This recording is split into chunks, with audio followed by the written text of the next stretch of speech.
So I wondered why I got assigned this topic, and I know that Stuart Head was part of putting this session together, and it turns out I'm guilty of this because Stuart spent a year with us in the United States in our research institute, and apparently when I was going through how to write a manuscript, I said, make sure your manuscript is sexy, so it came back to bite me.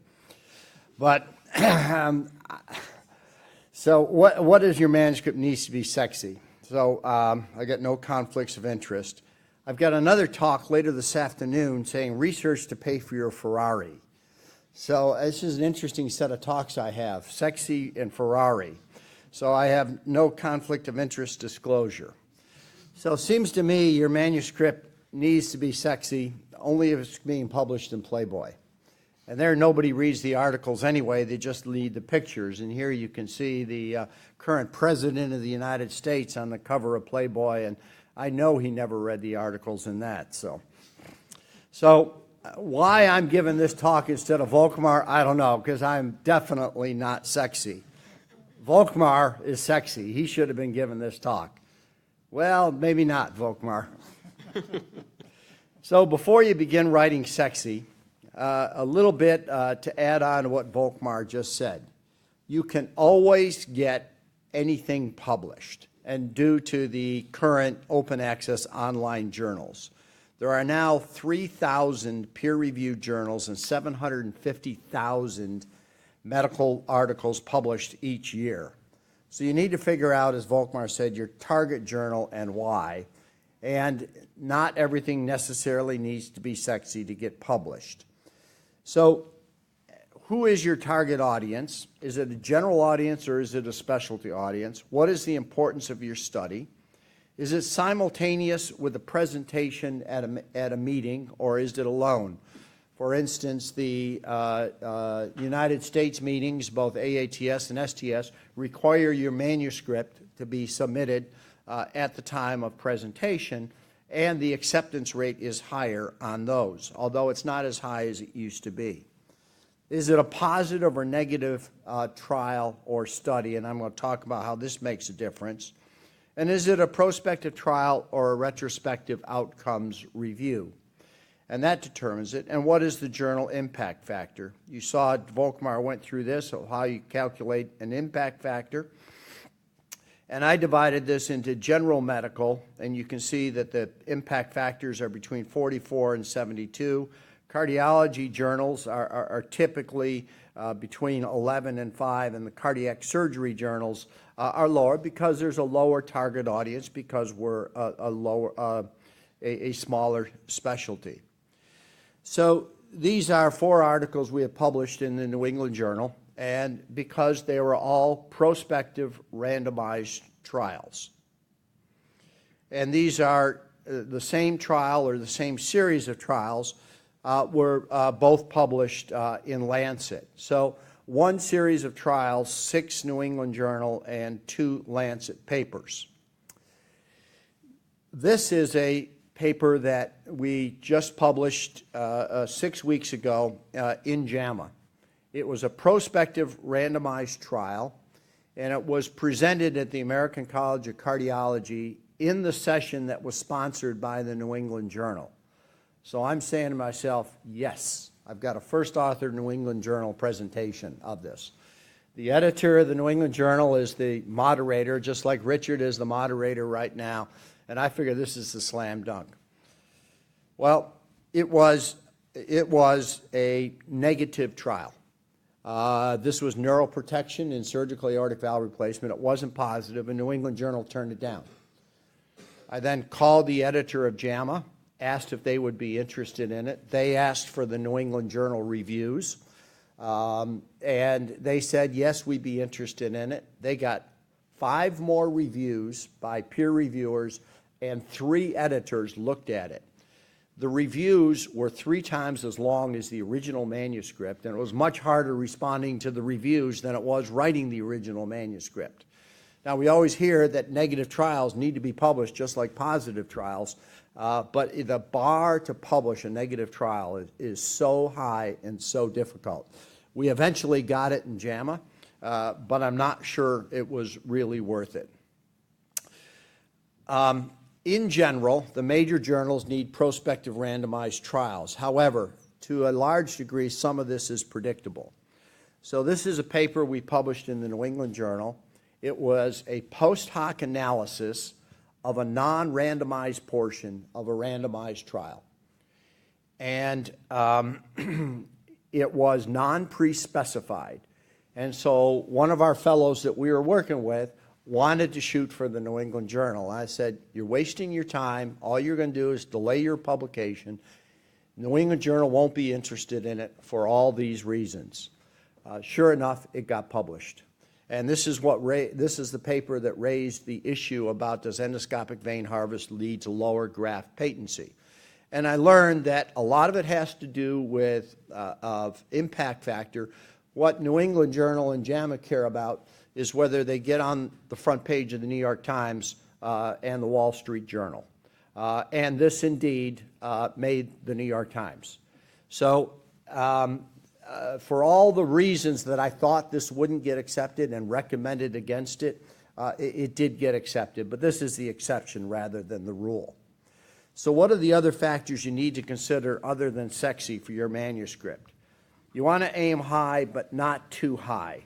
And you realistically need a multi-center randomized trial to get in the major journals. And be realistic.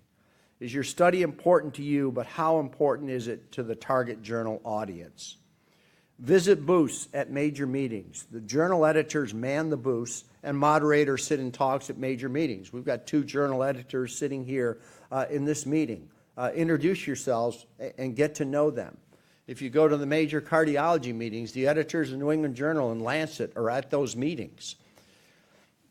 As well as you wanting to get your article published, they are recruiting articles. So the more you can get to know them, the more that they get to know you and know that you're going to submit good papers, the better the relationships are, the greater the chance that you have. So I always make a point at the major cardiology meetings I go to go by and remind the editors of New England Journal and Lancet who I am. I'll tell you in a minute that this doesn't always work, but again, a lot of things are relationships. And either you or your mentor can call or email the journal editor to determine a level of interest, rather than waiting 6 or 8 weeks and then getting it turned down and then having to go to a lower impact journal. So we have a study that's being presented. It's on a TMVR paper, 60 patients that I called the editor of Lancet and asked if they would be interested in it. They said yes. We worked frantically last weekend to get this done, to meet a deadline, because it's going to be presented as a late-breaking clinical trial at a cardiology meetings. And within 24 hours, I got a call from the editor of Lancet, thanks, but we really aren't interested enough to even send this out for peer review. So, on the positive aspect is we got a response immediately. Unfortunately, it wasn't a positive response, so now we've gone ahead and submitted it to Jack. So the other factors you need to consider: can you write? What is your experience in scientific writing? Consider a scientific writing or creative writing course. I find that one of the biggest issues that I see is people just can't write. And there's not a whole lot of difference between non-scientific writing and scientific writing. You got to be able to compose your thoughts and put them down in a cohesive manner on paper. Is English your native language? And I think it's important because the world of publishing is English. Although you may be very conversant in English, there are some subtleties of syntax, grammar, and different nuances of language that matter. So, for example, Monty Arsalan spent a year with us, and by spending a year with multiple publications, I didn't have to correct, any of his English by the time he got through to the end of it. His English is perfect, but there were just subtle nuances that, to begin with, didn't appreciate. in scientific writing? And do you have a mentor that can help you through this? So how to write a manuscript. I always start with table shells. You want the data first. So ask your source of your data, so your study coordinator or your statistician or who it is, put out the blank tables first so you know what you want, and start with blank tables. And next, write the abstract. If you got the abstract written, basically the paper writes itself. I mean, all the thought, effort, and work goes into the abstract because you're going to highlight what's most important to that. And you're always telling a story. And every story, whether it's scientific or otherwise, has a beginning, a middle, and an end. And always think in those terms. Start at the beginning, have a middle, and then at the end. And the other way to think about it is, tell them what you're going to tell them, tell it to them, and then tell them what you just told them. I mean, that's a very simple way of thinking at it and to get your point across. When you write, these are the degrees of difficulty of the 4 portions of your manuscript. The introduction and background are the easiest to write. The methods are the next easiest to write. And usually you have your statistician write the statistical analysis portion of this. I still can't write a statistical analysis plan for a journal, but that's why God made statisticians. The results is the next most difficult, and the most difficult by far is the discussion or conclusions of it. What do your results mean, and how do they fit into context of the real world? So I always find the discussion the most difficult part to write of a journal. So there's a couple things that have helped me that some of the journals do right now, that I take these and whatever manuscript I'm writing, I use these to help to frame to me what's important. So for Lancet now, you have to write a portion called Research in Context. And there's 3 portions to it. Evidence before this study, the added value of the study, and the implications of all the available evidence. So every article you submit to Lancet, there has to be a section that has those 3 parts in it.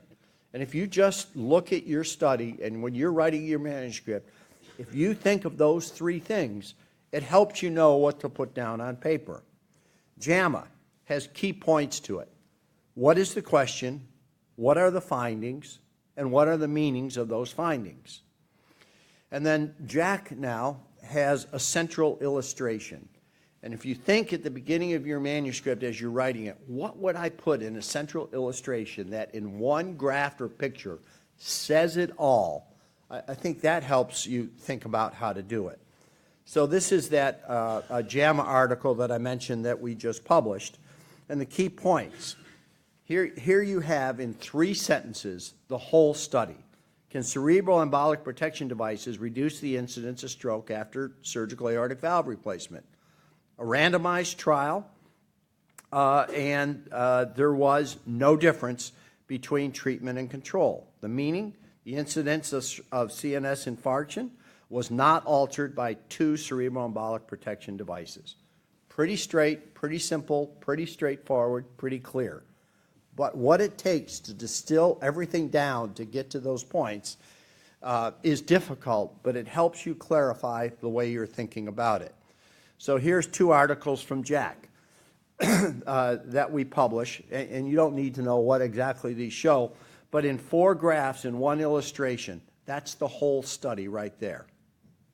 And this is another money shot from another journal in Jack that we published that shows that there was no difference between TAVR and SAVR in this propensity analysis, but all that is shown in 1 graph.